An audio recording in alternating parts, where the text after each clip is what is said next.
പ്രിയപ്പെട്ടവരെ, walking in Dampa തിയേറ്റേഴ്സിന്റെ 14ാമത് നാടകം മാവേലിയുടെ മാനം കളഞ്ഞ മീശ അഥവാ M3. ഈ സമൂഹത്തിൽ ആരും നാടകക്കാരെ ജനിക്കുന്നില്ല. സമൂഹം ആണ് അവരെ നാടകരാക്കുന്നത്. സമൂഹത്തിൽ നടക്കുന്ന കൊടുങ്കുറൂരതയെ തുറന്നു കാട്ടുന്ന നാടകങ്ങളിൽ നിന്നും വ്യത്യസ്തരാണ് വോക്കിംഗ് ഇൻ ഡംബ തിയേറ്റേഴ്സ്. എന്നും ജീവിതഗന്ധിയായ നാടകങ്ങൾ പ്രേക്ഷകരിലെത്തിക്കാൻ ശ്രമിച്ചിട്ടുണ്ട് ഞങ്ങൾ. ഇത്തവണയും ഞങ്ങൾ നിങ്ങൾക്കായി പുതുപുത്തൻ പ്രമേയവുമായി രംഗത്തെത്തിയിരിക്കുന്നു. വോക്കിംഗ് ഇൻ ഡംബ തിയേറ്റേഴ്സ് നിങ്ങൾക്കായി അഭിമാന പുരസ്സരം കാഴ്ചവെക്കുന്നു മാവേലിയുടെ മാനം കളഞ്ഞ മീശ അഥവാ M3.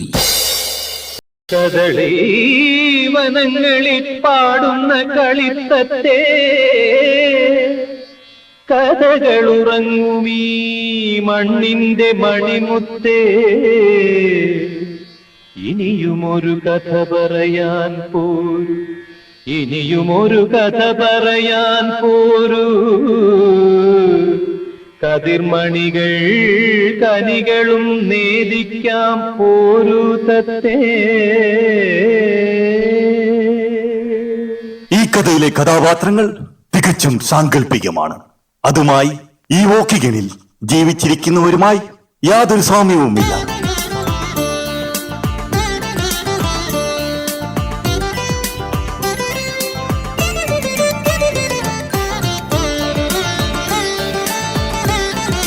എന്താ മാവേലി, എന്തു പറ്റി? ആകെ വിഷമിച്ചിരിക്കുവാണല്ലോ. എന്താ മാവേലി ഇങ്ങനെ സങ്കടപ്പെട്ടിരിക്കുന്നേ? 2025 എത്തി, ഓണക്കാലമാണ്. ആ, അങ്ങ് വോക്കിങ്ങല്ലേ മാധവ മേനോനും കുടുംബവും അങ്ങേ കാത്തിരിക്കുകയാണ്. ചേച്ചേ, ഇങ്ങനെ ഇരുന്നാ ശരിയാവില്ല മാവേലി. ആ, ഒന്ന് ഉഷാറായേ, എണീറ്റേ. ഇല്ല, ഞാനില്ല. ഞാൻ ഈ തവണ എങ്ങോട്ടുമില്ല. നിങ്ങൾക്ക് ഓർമ്മയില്ലേ, കഴിഞ്ഞ കൊല്ലം ഇതേ മാധവമേനോന്റെ വീട്ടിൽ വെച്ച് എന്റെ മീശ പോയി ആകെ നാണക്കേടായിരുന്നു. ഒരു കൊല്ലത്തോളം അവന്മാർ എന്നെ ട്രോളി നടന്നിട്ടുണ്ട്. ഒരു മീശയാണോ മാവേലി ഇത്ര പ്രശ്നം? പിന്നല്ലാതെ, ഒരു മീശയുടെ പേരും പറഞ്ഞാണോ ഓണത്തിന് പോവാതിരിക്കുന്നത്? ഇല്ലടാ, ഇല്ല. എന്തായാലും ഈ വർഷം ഞാനില്ല. എന്റെ മാവേലി, മീശയ്ക്കൊക്കെ പോംവഴിയുണ്ട്. പിന്നല്ലാതെ, ഈ ഫോൺ എടുത്തൊന്ന് കുത്തിയ വീടിന്റെ മുറ്റത്തെത്തും മീശ. എടാ, ആ phone എടുത്തൊന്ന് കുത്തിയേ. You have a delivery. ദാ മാവേലി, ഒന്ന് തുറന്നു നോക്ക്. എന്തുവാടാ ഇത്? ഒന്ന് തുറന്നു നോക്ക്. ആഹാ, മീശ. സന്തോഷമായി. എനിക്കിനി എന്റെ പ്രജകളെ കാണാം. വരികടാ പിള്ളാരെ, നമുക്ക് പോകാം. അയ്യോ, അത് പറ്റില്ല. മാവേലി തന്നെ പോയാ മതി. ആ, അതെ അതെ, മാവേലി തന്നെ പോകുന്നതാ അതിന്റെ ഒരു ശരി. ഇല്ല, നിങ്ങളും വരണം.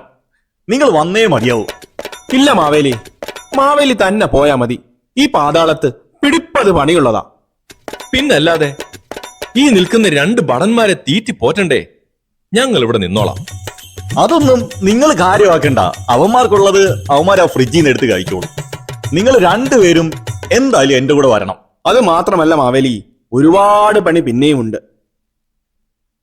അപ്പൊ പറഞ്ഞതുപോലെ ഇനി മാവേലി കൂടുതലൊന്നും പറയണ്ട.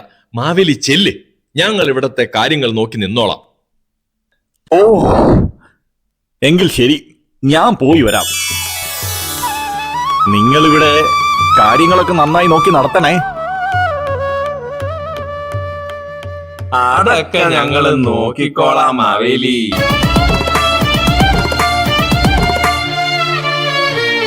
Hello boss, the plan is on. നീക്ക് എവിടെ? ഒരു ഉഗ്രം കോള് കിട്ടിയിട്ടുണ്ട്. കിട്ടിയതെല്ലാം പറക്കി എടുത്തുകൊണ്ട് ഓടി ഇഞ്ഞു വന്നോ.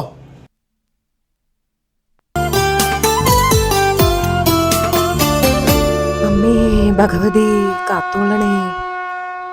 ഇന്ന് രാവിലെ തന്നെ നേരം വെളുത്തോ? എന്റെ കൃഷ്ണ, അമേരിക്കയിൽ ഇങ്ങനെയൊക്കെ ആണാവോ? ഇവിടെ വന്നാൽ പിന്നെ എല്ലാവരും മാറും. കെട്ടും മട്ടും നടപ്പും ഇരിപ്പും എല്ലാം. ഇവിടെ വന്ന് അച്ഛൻ വരെ പരിഷ്കാരിയായി. പണ്ടൊക്കെ നേരം വെളുക്കുമ്പോഴേ തൊടിയിൽ ഇറങ്ങി എന്തെങ്കിലുമൊക്കെ ചെയ്യുമായിരുന്നു. ഇവിടെ വന്ന് പുതിയ ശീലങ്ങളൊക്കെ ആയി മാറി. ഭാനുമതി, എന്താ രാവിലെ ഒരു കുശുകുശുപ്പ്? Oh my god, save us from this dirty people. കാത്തുകൊള്ളണേ. ദേ വന്നു. നിങ്ങൾ നിങ്ങൾക്ക് നല്ല വേഷമൊന്നും കിട്ടിയില്ലേ മാഷേ? ഈ വേഷത്തിന് എന്താ കുഴപ്പം? ചെറുപ്പം ഒരുപാട് കൂടി പോയാ പനു. ചെറുപ്പം ഒന്നും പറയിപ്പിക്കരുത്, പറഞ്ഞാ കേൾക്കില്ല. നിങ്ങൾക്ക് ആ പഴയ വേഷം മതിയായിരുന്നില്ലേ? ഞാൻ കുറച്ച് വീക്കനാകുന്നതിൽ പാലിനെ കുറിച്ച് അസൂയുണ്ടെന്ന് തോന്നുന്നു. പിന്നെ ഈ കോമാളി വേഷം കണ്ടാൽ അസൂയ പോലും. അതുപോട്ടെ, രാവിലെ പതിവുള്ള ചായ കിട്ടിയില്ലല്ലോ പനു. ചായ കിട്ടിയില്ലെങ്കിൽ പിന്നെ അന്നത്തെ കാര്യം പോക്കാം. ഓ, തരാം. ഞാൻ ഓണത്തിരക്കിലായി പോയത് കൊണ്ടാണ്. നിങ്ങൾ തൽക്കാലം TV കണ്ടിരിക്കൂ, ഞാൻ അപ്പോഴേക്കും ചായ കൊണ്ടുവരാം. അതിന് നീ ഒറ്റയ്ക്കല്ലല്ലോ അടുക്കളയിൽ. രോഹിണി ഇല്ലേ നിന്റെ കൂടെ അകത്ത്? അവൾ രാവിലെ ക്ഷേത്രത്തിൽ പോയി, ഇതുവരെ മടങ്ങിയെത്തിയിട്ടില്ല. അമേരിക്കയിൽ അവൾ ക്ഷേത്രത്തിൽ പോയോ? ഓ, വാവ്. അവൾ അച്ഛന്റെ ആയുരാരോഗ്യ സൗഖ്യത്തിനു വേണ്ടി മനമുരുകി പ്രാർത്ഥിക്കാൻ ക്ഷേത്രത്തിൽ പോയിരിക്കുകയാണ്. നമ്മൾ എത്ര ഭാഗ്യവാനും ഭാഗ്യവതിയുമാണല്ലേ ഭാനുമതി. പുണ്യജന്മങ്ങൾക്ക് ലഭിക്കുന്ന പൂർവ്വജന്മ സാഫല്യമാണ് നന്മകളുടെ വിളനിലമായ സർവജ്ഞയായ നമ്മളുടെ മരുമകൾ. രാഷ്ട്രപതിയുടെ വിശിഷ്ട സേവാ മെഡലിന് അർഹനായ റിട്ടയേർഡ് SI മാമംഗലത്ത് ഗംഗാധര മേനോന്റെ മരുമകളല്ലേ? മോശം വരുമോ? ഉയർന്ന വിദ്യാഭ്യാസവും പഴയ കലാതിലകവുമായ ഭാനുമതി അന്തർജനത്തിന്റെ മകൾ. മോശം വരാൻ ഒരു വഴിയുമില്ല ഭാനു. ഒന്ന് പോ മാഷേ.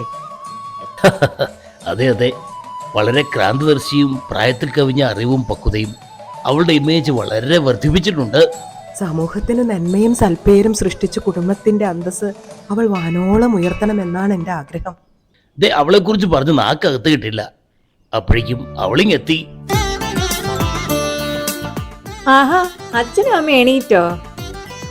ഹാ മോളെ, എഴുന്നേറ്റു. ചായ കിട്ടിയോ അച്ഛാ? ഇല്ല ഇല്ല. എങ്കിൽ ഞാൻ പോയി എടുത്തു തരാം, എനിക്കും വേണം ഒരു ചായ. മോളെ, നല്ല തീരുമാനമാണ്. അത് പോട്ടെ, എവിടെ നിന്റെ ഭർത്താവ്? അത് രാവിലെ എഴുന്നേറ്റ് ക്രിക്കറ്റ് കളിക്കാൻ പോയി. അവൻ ഇപ്പോഴും ഈ ക്രിക്കറ്റ് എന്നുള്ള വിചാരേ ഉള്ളൂ. ഇപ്പോഴും ആ വിചാരമേ ഉള്ളൂ അമ്മേ. എന്റെ കയ്യിൽ നിന്ന് അവൻ കുറേ അടി വാങ്ങിയതാണ്. എങ്കിലും അവൻ ഇതുവരെയും നന്നായില്ല അല്ലേ? അച്ഛനും മകനും പണ്ടേ ഈ കാര്യത്തിൽ നല്ല ചേർച്ചയായിരുന്നു. അച്ഛൻ വേണ്ടെന്ന് പറയും, മകൻ ബാറ്റുമായിട്ട് ഇറങ്ങും. അതുകൊണ്ട് എന്താ, നിങ്ങൾക്കൊരു സച്ചിനെ അല്ലേ കിട്ടിയത്? ഒരു കളി പോലും ജയിക്കാത്ത ടീമിന്റെ ക്യാപ്റ്റൻ ആകാനും പറ്റി. അപ്പോ അവൻ ഈ എല്ലാ ആഴ്ചയും പോകുന്നത് തോൽക്കാനാണോ? ആ, അതൊക്കെ ഒരു കഥ. അതൊക്കെ പറഞ്ഞോണ്ടിരുന്നാൽ ഈ നോണം ഒരുങ്ങാൻ പറ്റില്ല. ദേ, ഇന്നും തോറ്റു തുപ്പിയിട്ട് വന്നിരിക്കുന്നു നിന്റെ മകൻ. കളിച്ചു വന്നല്ലോ, കളിക്കുമ്പോൾ ശരീരമൊക്കെ ഒന്ന് അനങ്ങില്ലേ മാഷേ? അവന്റെ സന്തോഷം അതാണെങ്കിൽ അവൻ സന്തോഷിക്കട്ടെ. എന്തായി നിങ്ങളുടെ മാച്ച്? ഈ വർഷം ഒരു കളിയെങ്കിലും ജയിക്കുമോ നിങ്ങളുടെ ടീം? അച്ഛാ, എല്ലാ ആഴ്ചത്തെ പോലെയും ഈ ആഴ്ചയും ഞങ്ങൾ തോറ്റു എന്ന് പറയുമെന്ന് അച്ഛൻ വിചാരിക്കുന്നെങ്കിൽ അച്ഛനെ തെറ്റി. ഇത്തവണ അവരാണ് വിജയിച്ചത്. എടാ, ഈ ഒഴിവ് സമയത്ത് വീട്ടിലിരുന്ന് കുട്ടികളെ 4 ലക്ഷം പഠിപ്പിക്കാതെ, അതുപോലെ കുറഞ്ഞത് നീ കുട്ടികൾക്കൊരു മാതൃകയാകാതെ എന്തിനാണ് വെറുതെ ഇങ്ങനെ കളിച്ചു നടക്കുന്നത്? അച്ഛാ, നോ. പണ്ട് കുട്ടിക്കാലത്ത് ക്രിക്കറ്റ് കളിക്കാൻ ബാറ്റ് ചോദിച്ചപ്പോൾ മടല് വെട്ടി എന്നെ അടിച്ചതാണ് അച്ഛൻ. അന്ന് വല്ല ക്രിക്കറ്റ് അക്കാഡമിയിൽ കൊണ്ടുപോയിരുന്നെങ്കിൽ, വേണ്ട ഒരു ബാറ്റെങ്കിലും വാങ്ങിച്ചു തന്നിരുന്നെങ്കിൽ, പോട്ടെ ഒരു ബോളെങ്കിലും വാങ്ങിച്ചു തന്നിരുന്നെങ്കിൽ, അതിന് പകരം ഒരു ഓഞ്ഞ മടൽ ബാറ്റ് ഓലയും കൊണ്ടുണ്ടാക്കിയ ബോളും തന്നെ പറ്റിച്ചില്ലേ അച്ഛാ? അന്ന് മര്യാദക്ക് കളിച്ച് നടന്നിരുന്നെങ്കിൽ ഞാനിന്ന് സച്ചിനെ പോലെ റിട്ടയറായി സുഖമായി ഈ വീട്ടിലിരുന്നേനെ. അമ്മേ, അച്ഛൻ ഇന്നും തോട്ടോ? മക്കളെ, ഇങ്ങനെ അച്ഛനെ കളിയാക്കാതെ. Stop it I say. എന്റെ ക്രിക്കറ്റ് ഗെയിമിനെ കളിയാക്കാൻ നിനക്കൊക്കെ ആരോടാ അഭിമാനം തന്നത്? ഇത് തന്നെയാണ് ഞാൻ പറഞ്ഞത്. നമ്മുടെ കുടുംബത്തിന്റെ അഭിമാനം എവിടെ ചെന്ന് നിൽക്കുന്നു? ശിവ, കുട്ടികൾ പോലും നിന്നെ ഒരു കോമഡി മെറ്റീരിയൽ ആക്കിയിരിക്കുന്നു. പാവ എന്റെ ചേട്ടൻ. എല്ലാവരും എന്റെ ചേട്ടൻ ഇങ്ങനെ കളിയാക്കുവാണോ? മക്കളെ, ഇന്ന് തിരുവോണമാണ്. ഓണത്തിന്റെ കാര്യം പറഞ്ഞപ്പോഴാണ്. അമേരിക്കൻ ഓണം എന്ന് പറഞ്ഞാൽ കുട്ടികൾക്കൊക്കെ അറിയണ്ടേ എന്താണ് ഈ ഓണം എന്ന്? അതെല്ലാം ഞാൻ അവർക്ക് പറഞ്ഞു കൊടുത്തിട്ടുണ്ട്. ഓണം എന്നാൽ 3-4 സദ്യ ഉണ്ടെന്നും പാട്ട് ഡാൻസും ആഘോഷമെല്ലാമാണെന്നും. ഔ, നന്നായി. മക്കളെ, കഴിഞ്ഞ ഓണത്തിന് ഞാൻ മഹാബലി തമ്പുരന്റെ കഥ പറഞ്ഞു തന്നത് നിങ്ങൾക്ക് ഓർമ്മയുണ്ടോ? ഓക്കെ, എന്നാൽ അച്ഛൻ കുട്ടികൾക്ക് കഥ പറഞ്ഞു കൊടുക്കും. ഞാൻ പോയി കുളിച്ചിട്ട് വരാം. രാവിലെ മുതൽ കുറെ അധ്വാനിച്ചതാണ്. ശരി, നീ പോയി കുളിച്ചിട്ട് വാ. മോളെ, നീ പൂക്കളം ഇടാൻ തുടങ്ങിക്കോ. അച്ഛൻ കുട്ടികൾക്ക് ഓണക്കഥകൾ പറഞ്ഞു കൊടുക്കട്ടെ. മക്കളെ, ഓണത്തെക്കുറിച്ച് എന്തൊക്കെയാണ് നിങ്ങൾക്ക് അറിയാവുന്നത്? കഴിഞ്ഞ തവണ പറഞ്ഞ കഥകൾ ഒന്ന് ഓർത്തെടുത്തേ. അപ്പൂപ്പൻ സ്റ്റോറി പറഞ്ഞാ മതി. അപ്പൂപ്പന്റെ സ്റ്റോറി കേൾക്കാനാണ് ഇഷ്ടം. കഴിഞ്ഞ ഓണത്തിന് അപ്പൂപ്പനെ പറ്റിക്കാൻ 2 കള്ളന്മാർ വന്നില്ലേ? അപ്പൂപ്പനെ പറ്റിച്ചില്ലേ? അല്ല, അത് പിന്നെ അതൊക്കെ പോട്ടെ. ഇപ്പോ ആരെയും വിശ്വസിക്കാൻ പറ്റാത്ത കാലമായി അല്ലേ? പണ്ട് നമ്മുടെ കേരളം മഹാബലി ഭരിച്ചിരുന്ന കാലത്ത് ആളുകൾ ആരും കള്ളം പറഞ്ഞിരുന്നില്ല, കള്ളം ചെയ്തിരുന്നുമില്ല. എല്ലായിടത്തും സന്തോഷവും സമൃദ്ധിയും ഒക്കെ ആയിരുന്നു. അതെങ്ങനെയാ അപ്പൂപ്പ? എല്ലാ മനുഷ്യരും അന്ന് തുല്യരായിരുന്നു. ആർക്കും ഒരു വിഷവും ഉണ്ടായിരുന്നില്ല. പക്ഷേ മഹാബലിയുടെ ഭരണം കണ്ടപ്പോൾ സ്വർഗത്തിലെ ദേവന്മാർക്ക് വല്ലാത്ത അസൂയ തോന്നി. അവർ മഹാവിഷ്ണുവോട് പോയി പരാതി പറഞ്ഞു. എന്നിട്ട് അപ്പോ മഹാവിഷ്ണു വാമനൻ എന്ന ഒരു ചെറിയ ബ്രാഹ്മണക്കുട്ടിയുടെ രൂപത്തിൽ മഹാബലിയുടെ അടുത്ത് വന്നു. വാമനൻ 3 അടി മണ്ണ് ഭിക്ഷയച്ചു. മഹാബലി അത് കൊടുക്കാൻ സമ്മതിച്ചു. അപ്പോ വാമനൻ രൂപം വലുതായി ആകാശം മുട്ട വളർന്നു. ആദ്യത്തെ അടി വെച്ചപ്പോൾ ഭൂമിയെല്ലാം അളന്നെടുത്തു. 2ാമത്തെ അടി വെച്ചപ്പോ സ്വർഗത്തെയും അളന്നെടുത്തു. പിന്നെ 3ാമത്തെ അടി എവിടെ വെച്ചു? അതാണ് ഓണത്തിന്റെ ഏറ്റവും വലിയ കഥ. 3ാമത്തെ അടി വെക്കാൻ സ്ഥലമില്ലാതെ വന്നപ്പോ മഹാബലി തന്റെ ശിരസ് കാണിച്ചു കൊടുത്തു. വാമനൻ തന്റെ 3ാമത്തെ അടി മഹാബലിയുടെ ശിരസിൽ വെച്ചു. അദ്ദേഹത്തെ പാതാളത്തിലേക്ക് ചവിട്ടി താഴ്ത്തി. മഹാബലി ഒരു ചീത്ത രാജാവാണോ? അല്ല, അദ്ദേഹം ഒരു നല്ല രാജാവായിരുന്നു. അതുകൊണ്ട് മഹാവിഷ്ണു മഹാബലിക്ക് ഒരു വരം നൽകി. ഓരോ വർഷവും തന്റെ പ്രജകളെ കാണാൻ ഭൂമിയിൽ വരാനുള്ള ഒരു അനുവാദം. ആ വരത്തിന്റെ ദിവസമാണ് നമ്മൾ ഓണമായി ആഘോഷിക്കുന്നത്. അപ്പോൾ ഓണം മഹാബലി അപ്പൂപ്പൻ നമ്മളെ കാണാൻ വരുന്ന ദിവസമാണോ? അതെ. എല്ലാവരും സന്തോഷത്തിലിരുന്നാൽ മാത്രമേ മഹാബലിക്കും സന്തോഷമാകൂ. അതുകൊണ്ടാണ് നമ്മൾ പൂക്കളം ഇടുന്നതും സദ്യ ഉണ്ടാക്കുന്നതും പുതിയ വസ്ത്രങ്ങളൊക്കെ ധരിക്കുന്നതും.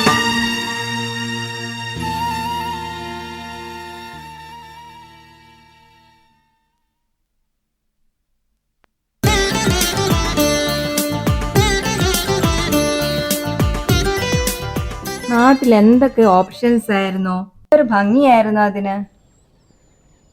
സാരമില്ല മോളെ, ഉള്ള പൂക്കളും ഇലകളും വെച്ച് നമുക്ക് ഭംഗിയാക്കാം. നമ്മുടെ മനസ്സാണ് എല്ലാത്തിനും പ്രധാനം. അതെ അതെ, എന്റെ മനസ്സിൽ എപ്പോഴും അച്ഛനും സ്ത്രീയും കുട്ടികളുമാണ്. ഇങ്ങനെ ഒരു കുടുംബം കിട്ടിയത് എന്റെ മഹാഭാഗ്യം. അമ്മേ, ഓണായിട്ട് നമുക്കൊരു തിരുവാതിര കളിച്ചാലോ? ശരിയാ, കുറെ കാലായി തിരുവാതിര കളിച്ചിട്ട്. മോള് പോയി എല്ലാവരും ഒന്ന് വിളിച്ചിട്ട് വാ.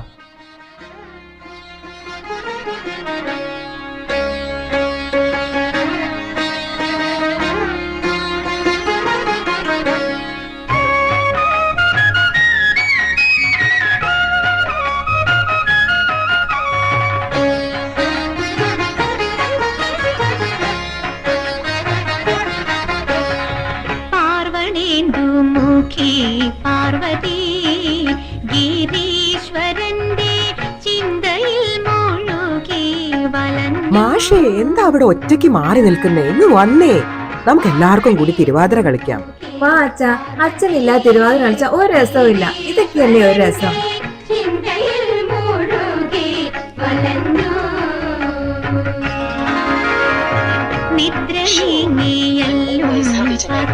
മാഷിന് ഭ്രാന്തായോ? ഇത് തിരുവാതിരയാണ്, അല്ലാതെ സിനിമാറ്റിക് നൃത്തമൊന്നുമല്ല.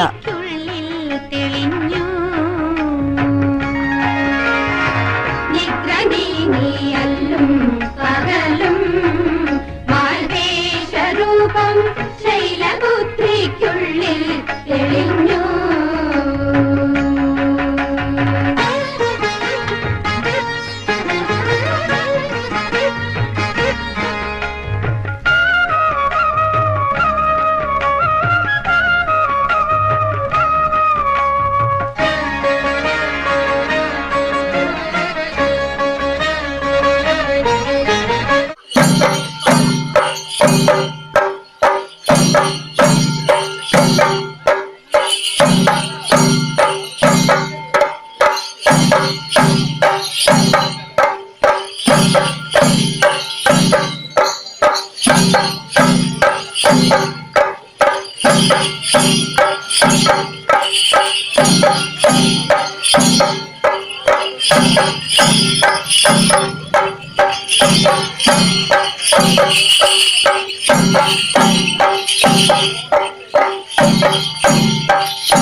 അനങ്ങിക്കളയും.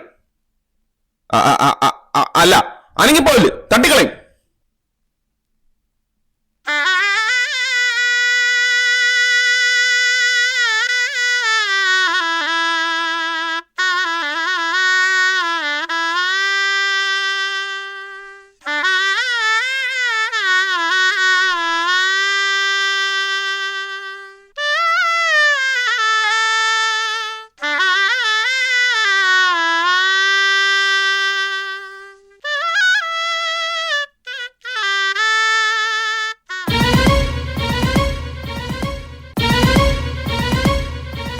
ആരാണവർ? മാധവ മേനോൻ എവിടെ പോയി? മാധവ മേനോനെ പുലി കൊണ്ടുപോയോ? അതോ ഐസ് കൊണ്ടുപോയോ?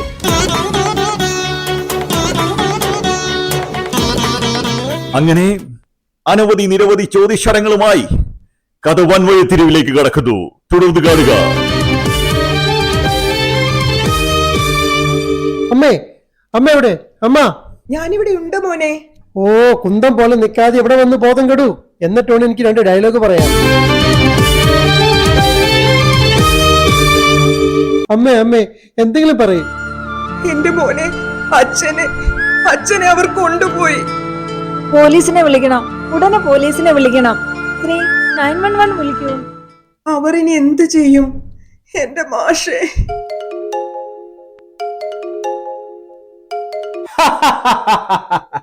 നിന്റെ ഡാഡി എന്റെ കസ്റ്റഡിയിലുണ്ട്. നിങ്ങൾ ആരാണ്? ഞാനോ? ദാമോദർ ഉണ്ണിമകൻ Dilman Edakochi. People call me dude. ഡൂപ്പോ ഡൂഡോ, നിങ്ങളൊക്കെ ആരാണ്? എന്റെ അച്ഛൻ എവിടെയാണ്? അതല്ലേ പറഞ്ഞത്, നിന്റെ അച്ഛൻ എന്റെ കസ്റ്റഡിയിലാണ്. നിന്റെ അച്ഛനെ ഞാൻ തട്ടിക്കൊണ്ടുപോയി. അയ്യോ, എന്റെ അച്ഛൻ പോയേ, എന്റെ അച്ഛനെ തട്ടിക്കൊണ്ടുപോയേ. നിന്ന് കരയാതെ കാര്യം കേൾക്കണേ ആദ്യം. പറയൂടെ, എവിടെയാണ് എന്റെ അച്ഛൻ? നീ പറയുന്നത് ഞാൻ ശ്രദ്ധിച്ച് കേൾക്കണം. അല്ല, ഞാൻ പറയുന്നത് നീ ശ്രദ്ധിച്ച് കേൾക്കണം. ഡൂഡ്, ഞാൻ കേൾക്കുന്നുണ്ട്. നിന്റെ അച്ഛനെ വിട്ടുകിട്ടണമെങ്കിൽ എനിക്ക് $10 മില്യൺ കിട്ടണം. 10 മില്യനോ? 10 മില്യൺ എനിക്ക് അച്ഛനൊന്നും വേണ്ട. ഡൂഡ് തന്നെ വെച്ചോ. 8 പറ്റൂല. 8-നുള്ളതൊന്നും അങ്ങനെ ഇല്ല. 5. എന്റെ ഡൂഡിനെ അറിയാത്തോണ്ടാ. അങ്ങനെ 5-നും ഇല്ലെന്നേ. 1. എല്ലാ കോംപ്ലിമെന്റ്സ്. 1. ഇനി വിലപേശലില്ല. 1. ഒന്നിനെങ്കിലും സമ്മതിക്കടാ. നിന്റെ അച്ഛനല്ലേ അച്ഛൻ. എന്റെ അമ്മേ, ഇവിടെ ജട്ടി വാങ്ങാൻ പൈസയില്ല. ഞാനൊന്ന് ആലോചിക്കട്ടെ. നീ തീരുമാനിക്കണം. നിനക്ക് അച്ഛനാണോ വലുത് അതോ ജട്ടിയാണോ? ഓക്കെ, ഒന്ന് ഉറപ്പിക്കാം. എന്നാൽ നിനക്ക് കൊള്ളാം. നീ പണവുമായി എവിടെ വരണമെന്ന് ഞാൻ നിന്നെ അറിയിക്കാം. ഇത് നമ്മൾ രണ്ടാളുമല്ലാതെ മൂന്നാമതൊരാൾ അറിയരുത്. ഡ്യൂഡ്, അത് പറ്റൂല. ഇതിപ്പോ അച്ഛനറിയാലോ. ഓ, എന്നാൽ 4മതൊരാൾ അറിയാൻ പാടില്ല. അയ്യോ, അതും പറ്റൂലല്ലോ ഡൂഡ്.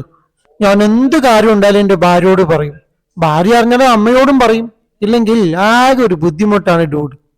നമ്മളിനി എന്ത് ചെയ്യും മല്ലയ്യ, അല്ല ഡൂഡ്? നിന്റെ ഭാര്യയും നിന്റെ അച്ഛനുമല്ലാതെ മറ്റൊരാൾ അറിയരുത്.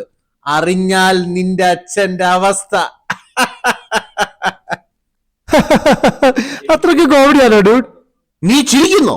ഞാനൊരു മാസിട്ടതാണടേ. നീ ഭയക്കണം.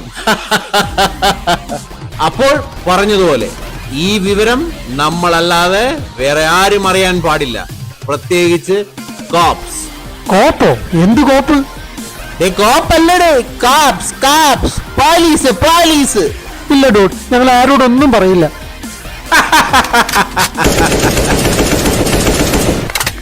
അമ്മേ, അച്ഛൻ പോയമ്മേ. എവിടെ പോയി മോനെ? ഗോവയ്ക്കാണോ? കല്യാണം കഴിഞ്ഞ കാലം മുതൽ പോകണം എന്ന് പറയുന്നു. എന്റെ കണ്ണു വെട്ടിച്ചു പോവാൻ നോക്കിയ പല പ്ലാനും ഞാൻ പൊളിച്ചു. അപ്പൊ പുതിയ പ്ലാനുമായി വന്നതാണല്ലേ. എന്നാലും മോനെ, കൂടെ പോയ 2 പുലികൾ അതാരാ? ബെസ്റ്റ്. എന്റെ പൊന്നമ്മേ, അതല്ല, അച്ഛനെ തട്ടിക്കൊണ്ടു പോയമ്മേ. എന്റെ കൃഷ്ണ, ഈ മനുഷ്യനെ തട്ടിക്കൊണ്ടു പോയിട്ട് എന്ത് കിട്ടാനാ? അവർ മില്യൺസ് ആണ് ചോദിക്കുന്നത്. അത്രയ്ക്ക് വിലയുണ്ടോ ആ മനുഷ്യന്? ഞങ്ങളെ രക്ഷിക്കാൻ ആരുമില്ലേ എന്റെ കൃഷ്ണ?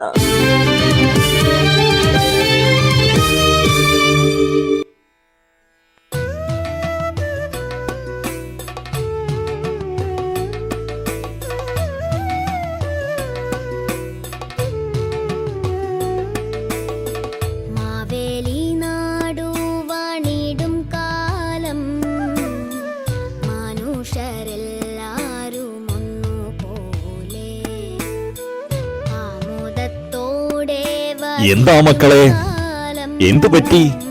ഓണമായിട്ട് ആകെ ഒരു സങ്കടം, എന്തെങ്കിലും അനിഷ്ടം? അച്ഛനെ ആരോ രണ്ടുപേർ തട്ടിക്കൊണ്ട് പോയി മാവേലി. തട്ടിക്കൊണ്ടുപോയെന്നോ? ആരാണവർ? അസംഭവ്യം! ഒരു ഓണക്കാലത്ത് എങ്ങനെ ഇങ്ങനെ ഒരു സംഭവം? എന്റെ പ്രജകൾക്ക് ഒരു ദുരിതം വന്നാൽ ഞാൻ നോക്കി നിൽക്കില്ല. വേഗം പറയൂ, ആരാണവർ? മാവേലി, രാമോജി റാവു എന്നൊരാൾ വിളിച്ചു. $1 മില്യൺ കൊടുക്കണമെന്ന്, പിന്നെ പോലീസിനെ അറിയിക്കരുതെന്ന്. രാമോജി റാവു? ആരടാവൻ? എന്റെ പ്രജകളെ കഷ്ടപ്പെടുത്താൻ ആരടാവൻ? ധൈര്യമായിട്ടിരിക്കും മകനെ, നമുക്കൊരുമിച്ച് ഇതിനൊരു വഴി കണ്ടെത്താം. ഇപ്പോൾ അവർ തിരിച്ചു വിളിക്കുമെന്നല്ലേ പറഞ്ഞിരിക്കുന്നത്? മോൻ സങ്കടപ്പെടാതെ, അവൻ വിളിക്കട്ടെ, നമുക്കൊരു വഴി നോക്കാം. മാവേലി വേണ്ടായിരുന്നു, മായാവി മതിയായിരുന്നു. അങ്ങനെയായിരുന്നെങ്കിൽ ഓം ക്രീം കുത്തിച്ചാത്ത പറഞ്ഞിട്ട് അപ്പൂപ്പനെ രക്ഷിക്കായിരുന്നല്ലോ. ഇല്ല മക്കളെ, എന്റെ സൂപ്പർ പവറൊക്കെ പോയില്ലേ. പണ്ടായിരുന്നെങ്കിൽ ഞാൻ ആരെവിടെയെന്ന് വിളിക്കുമ്പോൾ കൊട്ടാരം നർത്തകിമാർ ഉൾപ്പെടെ ഓടി വരുമായിരുന്നു. ഹലോ, ആരാണ്? ഇത് ശ്രീജേഷാണ് ഡ്യൂട്ട്. നിങ്ങളാണ് എന്റെ അച്ഛനെ തട്ടിക്കൊണ്ടത്. എന്റെ അച്ഛനെ നിങ്ങൾ എന്ത് ചെയ്തു? എന്തിനാണ് നീ ഇങ്ങോട്ട് വിളിച്ചത്? നിനക്ക് എന്റെ ഫോൺ നമ്പർ എങ്ങനെ കിട്ടി? വിളിക്കണമെന്ന് പറഞ്ഞല്ലേ? നിങ്ങൾ വിളിച്ച നമ്പറിലേക്ക് തിരിച്ചു വിളിച്ചു, അത്രേ ഉള്ളൂ. $1 മില്യൺ തരാതെ നിന്റെ അപ്പനെ വിടുന്ന ഒരു പരിപാടിയില്ല. എന്തായി എന്റെ $1 മില്യൺ? റെഡി ആയോ? പൈസ റെഡിയാക്കിയിട്ടുണ്ട് ഡ്യൂട്ട്. ഡ്യൂട്ടി പറഞ്ഞോടത്ത് വരെ. എവിടെ വരണം? എന്തായാലും നീ വിളിച്ചതല്ലേ. വാക്കിംഗ് ഹാർബറിന്റെ അടുത്ത് എന്റെ ബോട്ട് പാർക്ക് ചെയ്തിട്ടുണ്ട്. എന്റെ പിള്ളേർ അവിടെ ഉണ്ട്, വന്നാ മതി. ഓക്കെ, ഞാൻ അവിടെ വരാം ഡ്യൂട്ട്.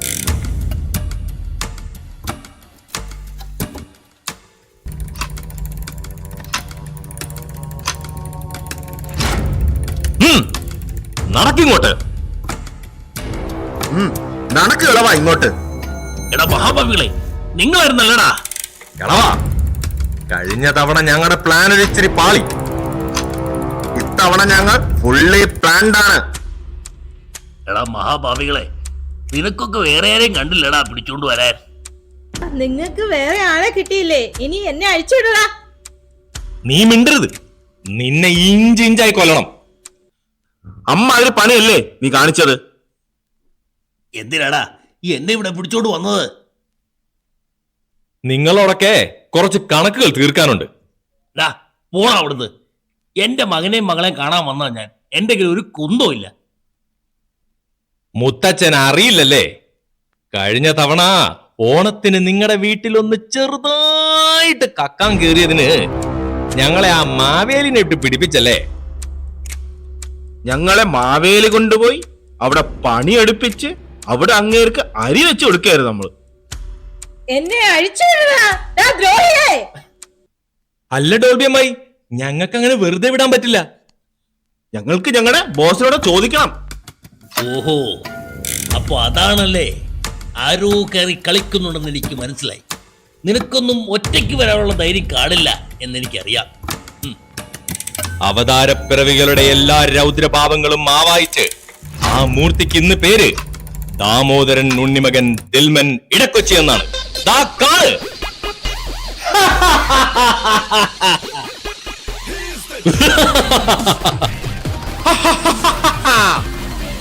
എന്തുവാടേ, എനിക്ക് BP ഉള്ളതാ. നീയൊക്കെ എന്നെ പേടിപ്പിച്ച് കൊല്ലു. എന്ന് നീയൊക്കെ എന്റെ കൂടെ ചേർന്നു അന്ന് തുടങ്ങിയ എനിക്ക് BP പ്രശ്നം. അല്ല ബോസ്, അങ്ങനെ പറയരുത്. ഞങ്ങളില്ലെങ്കിൽ കാണാമായിരുന്നു. ബോസിന് ഓർമ്മയുണ്ടോന്ന് എനിക്ക് അറിയില്ല. തുടങ്ങി വഴങ്കഥ വീണ്ടും. ബോസ്, വോക്കിഗനിൽ നിന്ന് വിസ്കോൺസിൻ വരെ പോവാൻ 2 വഴികൾ. അന്ന് ഹൈവേ എടുക്കാതെ ലോക്കൽ റോഡ് എടുത്ത് വന്ന ഞങ്ങൾ കണ്ടത് എന്താ? എന്താ കണ്ടത്? റോഡിൽ വാള് വെച്ച് കിടന്നുറങ്ങുന്ന ബോസിന്. എന്നിട്ട് ബോസിനെ ഈ കൈകളിൽ വാരിയെടുത്ത് ഞങ്ങൾ വീട്ടിലെത്തിച്ചു. നന്ദി വേണം ബോസേ, നന്ദി. കരയിപ്പിക്കാതെ. നീയൊക്കെ ആ ഗ്യാപ്പിൽ കയറി പറ്റിയതല്ലേ ദ്രോഹികളെ. അതോ ലോകത്തിന്റെ തലവനായിരുന്ന ഞാൻ അതോടെ ദരിദ്രവാസിയായി. എന്നെ അഴിച്ചുവിടരാ. കൂടെ എന്നെ വിടില്ല, വിടില്ല, വിടില്ല. നിങ്ങൾ തീരുമാനിക്കേണ്ട, ഞാൻ തീരുമാനിക്കും. Okay boss. നിന്ന് കുശുകുശുക്കാതെ എന്നെ അഴിച്ചുവിടറാ. ഒരാഴ്ചയായി എന്നെ ഇവിടെ കെട്ടിയിട്ടിരിക്കുന്നു. എന്തിനാ? ആരെങ്കിലും ഒന്ന് പറഞ്ഞു തരുമോ? നിനക്ക് അറിയണമല്ലേ നിന്നെ എന്തിനാണ് ഇവിടെ കൊണ്ടുവന്നിരിക്കുന്നതെന്ന്? അറിയണം. കൊട്ടേഷൻ, ഈ കൂട്ടത്തിലുള്ള ഒരാളുടെ കൊട്ടേഷൻ നിനക്കറിയണോ? വീക്കെൻഡിൽ ഒരു ക്രിക്കറ്റ് മാച്ച് കഴിഞ്ഞ് ക്ഷീണിച്ച് വീട്ടിൽ വരുമ്പോൾ പാത്രം കഴുവാനും തുണി അലക്കാനും പറയുന്നതിന്റെ കൊട്ടേഷൻ. വെള്ളിയാഴ്ചകളിൽ കൂട്ടുകാരോടൊന്ന് സന്തോഷിക്കാൻ പുറത്തിറങ്ങുമ്പോൾ ആട്ടിത്തുപ്പുന്നതിന്റെ കൊട്ടേഷൻ. ബോസേ, ദേ ഒരു കൂട്ടം ആളുകൾ ഇങ്ങോട്ട് വരുന്നുണ്ടല്ലോ. പണി പാളിയെന്നാ തോന്നുന്നേ. അച്ഛാ അച്ഛാ. മോനെ ശ്രീ ബാനു, എവിടെയാ നിങ്ങൾ? വിടടാ എന്റെ അച്ഛനെ. ആദ്യം രൊക്കം പൈസ, പിന്നീട് നിന്റെ അച്ഛൻ. എത്രടാ നിന്റെയൊക്കെ അഹങ്കാരം? പൈസ ഇല്ലാത്ത ബാങ്കിലൊന്നും പറ്റില്ലെന്നോടാ. അടിക്കണവന്മാരെ.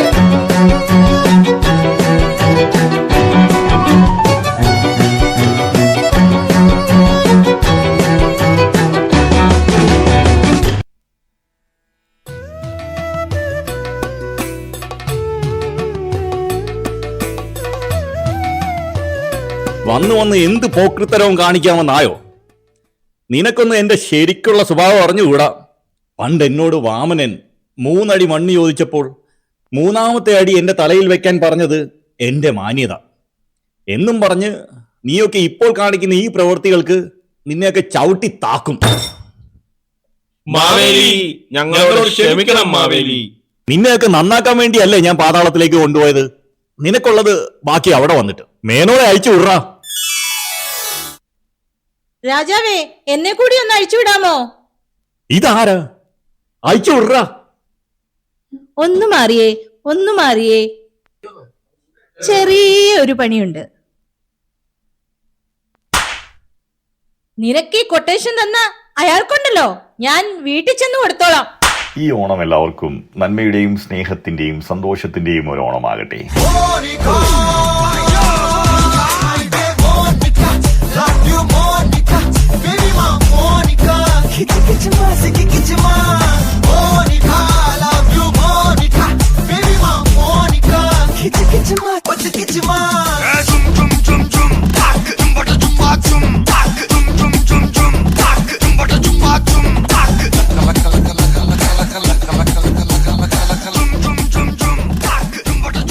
ഊദ്ര